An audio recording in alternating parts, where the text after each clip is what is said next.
तुलसी ने क्यों दिया था भगवान गणेश को श्राप? पुराणों में भगवान गणेश से जुड़ी कई मान्यताएं मिलती हैं। इनमें से एक है गणपति और तुलसी की कहानी बहुत रोचक और ज्ञानवर्धक है। श्री गणेश जी भगवान शिव और मां पार्वती की संतान हैं। गणेश जी की पूरी आकृति में सबसे महत्वपूर्ण उनकी सूंड मानी जाती है। इसके अलावा गणेश जी के दो बड़े कान हैं और किसी आम व्यक्ति की तरह उनका बड़ा सा पेट है। गणेश जी को विघ्नहर्ता भी कहा जाता है। हिंदू धर्म में 5 सबसे ज्यादा पूजे जाने वाले भगवानों में एक गणेश जी भी हैं। पढ़ाई, ज्ञान, धन लाभ और अच्छी सेहत के लिए भी गणेश जी की पूजा की जाती है। शिव महापुराण के मुताबिक गणेश जी का शरीर लाल और हरे रंग का होता है। ब्रह्मा वैवर्त पुराण के मुताबिक मां पार्वती ने संतान पाने के लिए पुण्यक व्रत रखा था। माना जाता है कि इस व्रत की महिमा से ही मां पार्वती को गणेश जी संतान के रूप में मिले थे। पुराण के मुताबिक जब सभी भगवान गणेश जी को आशीर्वाद दे रहे थे, उस समय शनिदेव सिर को झुकाए खड़े थे। ये देखने पर मां पार्वती ने उनसे उनका सिर झुकाकर खड़े होने का कारण पूछा, तो उन्होंने जवाब दिया कि अगर वे गणेश जी को देखेंगे तो हो सकता है कि उनका सिर शरीर से अलग हो जाएगा। लेकिन पार्वती जी के कहने पर शनि देव ने गणेश जी की ओर नजर उठाकर देख लिया, जिसके परिणाम स्वरूप गणेश जी का सिर उनके शरीर से अलग हो गया। ब्रह्मा वैवर्त पुराण में ये भी बताया गया है कि शनिदेव के देखने पर जब गणेश जी का सिर उनके शरीर से अलग हुआ, तो उस समय भगवान श्री हरि ने अपना गरुड़ उत्तर दिशा की ओर फेंका, जो पुष्य भद्रा नदी की तरफ जा पहुंचा था। वहां पर एक हथिनी अपने एक नवजात बच्चे के साथ सो रही थी। भगवान श्री हरि ने अपने गरुड़ की मदद से हथिनी के बच्चे सिर काट कर गणेश जी के शरीर पर लगा दिया था, जिसके बाद एक बार फिर गणेश जी को जीवन मिला। ब्रह्मा वैवर्त पुराण के मुताबिक भगवान शिव ने एक बार गुस्से में सूर्यदेव पर त्रिशूल से वार किया था।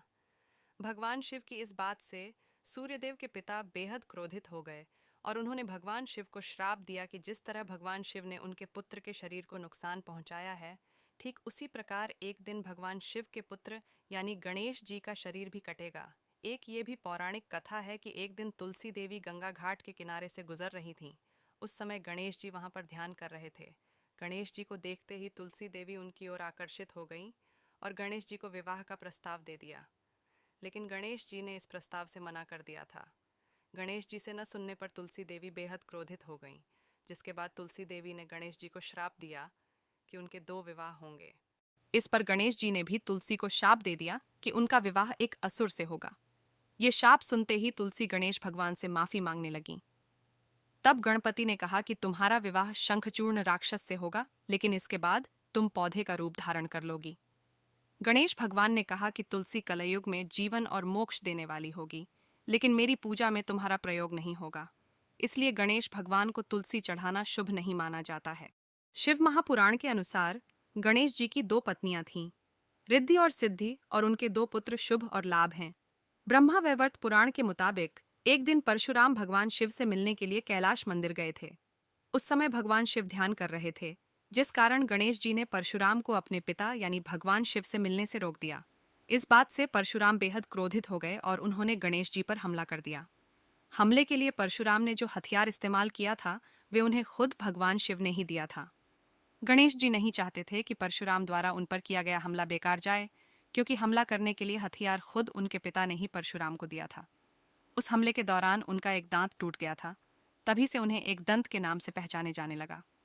गणेश पुराण के मुताबिक व्यक्ति के शरीर का मूलाधार चक्र गणेश भी कहा जाता है। आते बड़े धूमधाम से गणपति जी, जाते बड़े धूमधाम से गणपति जी, आखिर सबसे पहले आकर हमारे दिलों में बस जाते हैं।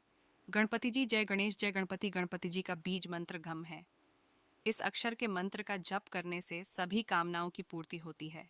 षडाक्षर मंत्र का जप आर्थिक प्रगति व समृद्धि प्रदायक है। यह मंत्र किसी भी पूजा पाठ के आरंभ में भगवान गणपति का आह्वान करने के लिए प्रमुख माना जाता है। यह भगवान गणेश को समर्पित एक शुभ मंत्र है।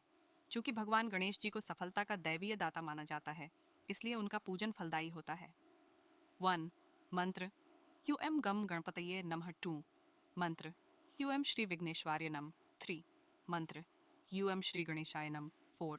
मंत्र यूएम निर्हन्याय नमः। 5. मंत्र यूएम अविनय नमः। इन मंत्रों से पूजित विघ्नहर्ता भगवान गणपति की प्रतिमा नए घर में स्थापित करनी चाहिए। इससे आर्थिक परेशानी, कलह, विघ्न, अशांति, क्लेश, तनाव, मानसिक संताप आदि दुर्गुण दूर होते हैं। साथ ही आर्थिक तंगी की समस्या भी आसानी से दूर हो जाती है। Like, comment and subscribe this channel for more motivational video. https www.youtube.com Motivate yourself 1001